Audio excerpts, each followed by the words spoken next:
Krishna Krishna Krishna Krishna Krishna Krishna Krishna Krishna Krishna. Hi friends, Arju വ്ളോഗ്സിൻ്റെ പുതിയൊരു വ്ളോഗിലേക്ക് നിങ്ങൾക്ക് എല്ലാവർക്കും സ്വാഗതം. ഞാനിപ്പോൾ ഉള്ളത് കർണാടകയുടെ ടെമ്പിൾ സിറ്റി ആയിട്ടുള്ള ഉടുപ്പിയിലാണ്. ഓക്കെ, സോ കഴിഞ്ഞ വ്ളോഗിൽ ഞാൻ നാട്ടിൽ നിന്ന് ഉടുപ്പി വരെ വരുന്ന കാഴ്ചകളായിരുന്നു ഉൾപ്പെടുത്തിയിരുന്നത്. നിങ്ങളെല്ലാവരും കണ്ടെന്ന് പ്രതീക്ഷിക്കുന്നു. കണ്ടിട്ടില്ലെങ്കിൽ അതിൻ്റെ ലിങ്ക് ഞാൻ ഡിസ്ക്രിപ്ഷനിലും എൻഡ് സ്ക്രീനിലൊക്കെ കൊടുക്കാം. അപ്പോൾ ഇന്നത്തെ വ്ളോഗിൽ നമ്മൾ ഉടുപ്പി ശ്രീകൃഷ്ണ ക്ഷേത്രമാണ് എക്സ്പ്ലോർ ചെയ്യാൻ പോകുന്നത്. 13-ാം നൂറ്റാണ്ടിൽ പണി കഴിപ്പിച്ചു എന്ന് വിശ്വസിക്കപ്പെടുന്ന ഉടുപ്പിയുടെ സ്വന്തം ശ്രീകൃഷ്ണ ക്ഷേത്രം. സൗത്ത് ഇന്ത്യയുടെ മധുര എന്നാണ് ഈ ഒരു നഗരത്തെ തന്നെ അറിയപ്പെടുന്നത്. കാരണം ഈ ഒരു ശ്രീകൃഷ്ണ ക്ഷേത്രമാണ്. ഐ തിങ്ക് ഞാൻ ചെറുപ്പത്തിൽ എപ്പോഴോ വന്നിട്ടുണ്ട്, എനിക്കത് വലിയ ഓർമ്മയൊന്നുമില്ല. കൊല്ലൂർ മൂകാംബിക ക്ഷേത്രത്തിൽ പോകുന്നത് വഴി ഇവിടെ വന്നിട്ടുണ്ട്, പക്ഷേ എന്തായാലും കുറേ വർഷങ്ങളായി. അതുകൊണ്ട് ഒരു ഫസ്റ്റ് എക്സ്പീരിയൻസ് എന്ന പോലെ തന്നെ നമുക്ക് ഉടുപ്പി ക്ഷേത്രം ഒന്ന് എക്സ്പ്ലോർ ചെയ്യാം.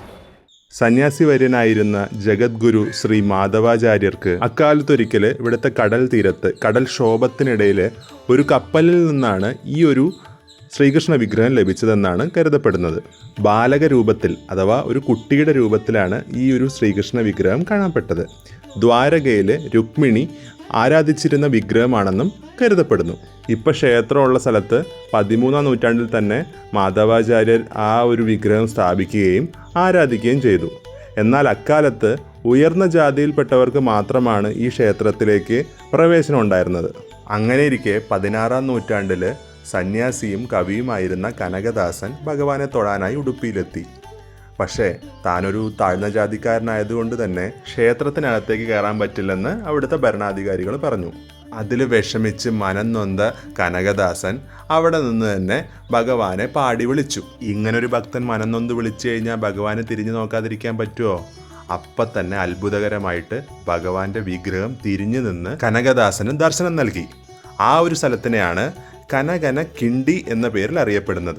ഈ കാണുന്നതാണ് കനകന കിണ്ടി.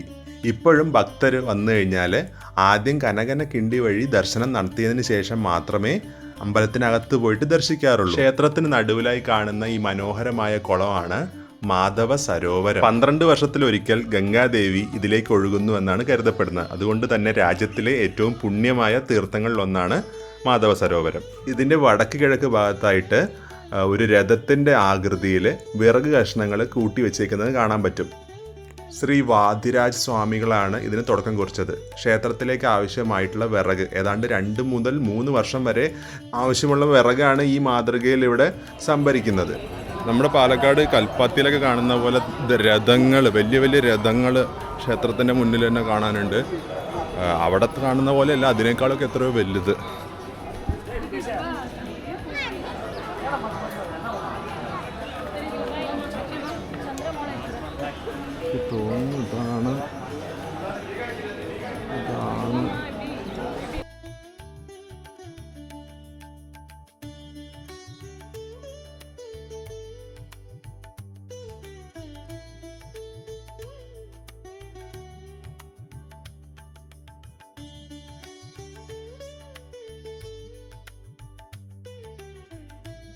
ഇത്ര സമയം ക്ഷേത്രത്തിൻ്റെ ഐതിഹ്യമൊക്കെ പറഞ്ഞിട്ട് ക്ഷേത്രത്തിന് ചുറ്റും നടക്കുമായിരുന്നു.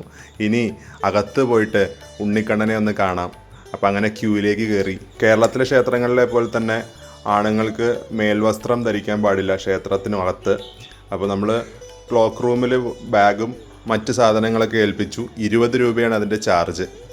അങ്ങനെ നമ്മൾ ക്യൂവിൽ നിൽക്കുമ്പോഴാണ് ഇങ്ങനൊരു കാഴ്ച കണ്ടത്. അതായത് ഇവിടുത്തെ അന്നദാനത്തിന് വേണ്ടി ഭക്ഷണം ഉണ്ടാക്കുന്ന കാഴ്ച. അപ്പോൾ ഇതുമായി ബന്ധപ്പെട്ട ഒരു വീഡിയോ, ഒരു കന്നഡ വീഡിയോ ഞാൻ കണ്ടിട്ടുണ്ടായിരുന്നു. അപ്പോൾ അത് നിങ്ങളൊന്ന് കാണൂ.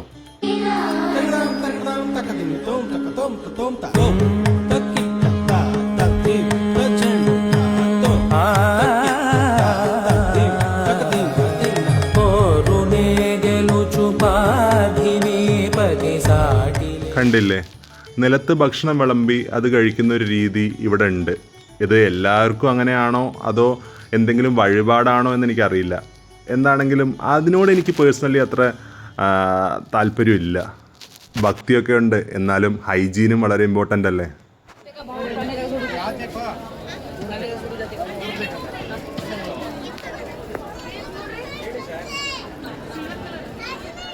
ഏതാണ്ട് 1.25 മണിക്കൂറോളം ക്യൂവിന് ശേഷം ഉടുപ്പി ശ്രീകൃഷ്ണ ഭഗവാനെ തൊഴുതു. മനം നിറഞ്ഞു. ഗുരുവായൂർ തൊഴുമ്പോൾ മമ്മിയൂരും കൂടിയും തൊഴണമെന്ന് പറയും, എന്നാലേ പൂർത്തിയാവുള്ളൂ. അതുപോലെ തന്നെ ഉടുപ്പി ഭഗവാനെ ദർശിച്ചതിന് ശേഷം 2 ക്ഷേത്രങ്ങൾ കൂടി പോകണം. തൊട്ടടുത്ത് തന്നെയുള്ള ചന്ദ്രമൗലീശ്വര ക്ഷേത്രത്തിലും അനന്തേശ്വര ക്ഷേത്രത്തിലും.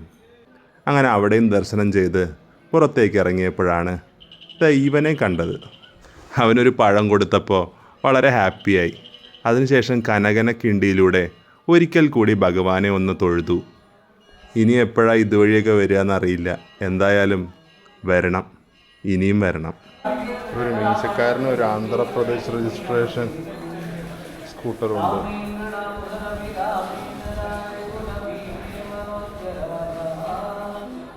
ഈ സൈഡിലുണ്ട്,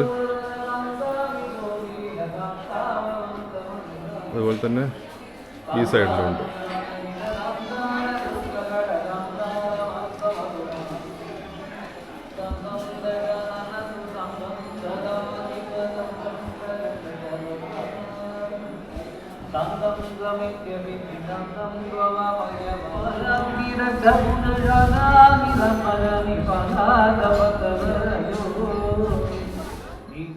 അഞ്ഞൂറ് വർഷത്തോളം പഴക്കമുള്ള പറയ മഹോത്സവമാണ് ഉടുപ്പിയിലെ ഏറ്റവും വലിയ ഉത്സവം. എല്ലാ വർഷവും അല്ല, എല്ലാ 2 വർഷം കൂടുമ്പോഴുമാണ് ഈ ഉത്സവം നടക്കുന്നത്. ആ സമയത്താണ് നമ്മുടെ ക്ഷേത്രത്തിന് മുന്നിൽ കണ്ട വലിയ തേരുകളൊക്കെ ഇല്ലേ, രഥങ്ങൾ, അവ ഉപയോഗിക്കുന്നത്. ഇക്കഴിഞ്ഞ 2026 ജനുവരിയിലാണ് പറയ മഹോത്സവം നടന്നത്. ഇനി 2028 ഉണ്ടാവുള്ളൂ. അപ്പോൾ ആ ഒരു ഉത്സവത്തിന് ഒരുപാട് ഭക്തർ ഇന്ത്യയുടെ പല ഭാഗങ്ങളിൽ നിന്നായിട്ട് എത്താറുണ്ട്, വിദേശ രാജ്യങ്ങളിൽ നിന്ന് പോലും എത്താറുണ്ട്. അതിന് പുറമെ ശ്രീകൃഷ്ണാഷ്ടമിയും അതുപോലെ തന്നെ നവരാത്രിയും ഇവിടുത്തെ പ്രധാന ഉത്സവങ്ങളിലൊന്നാണ്. ഉടുപ്പി ക്ഷേത്രവുമായി ബന്ധപ്പെട്ട ഇന്നത്തെ വീഡിയോ നിങ്ങൾക്ക് എല്ലാവർക്കും ഇഷ്ടപ്പെട്ടെന്ന് പ്രതീക്ഷിക്കുന്നു. ചാനലിലേക്ക് എത്തിയ പുതിയ പ്രേക്ഷകർ ചാനൽ സബ്സ്ക്രൈബ് ചെയ്യുന്ന കാര്യം ഒന്ന് പരിഗണിക്കുമെന്ന് കരുതുന്നു. എല്ലാവർക്കും നല്ലത് വരട്ടെ.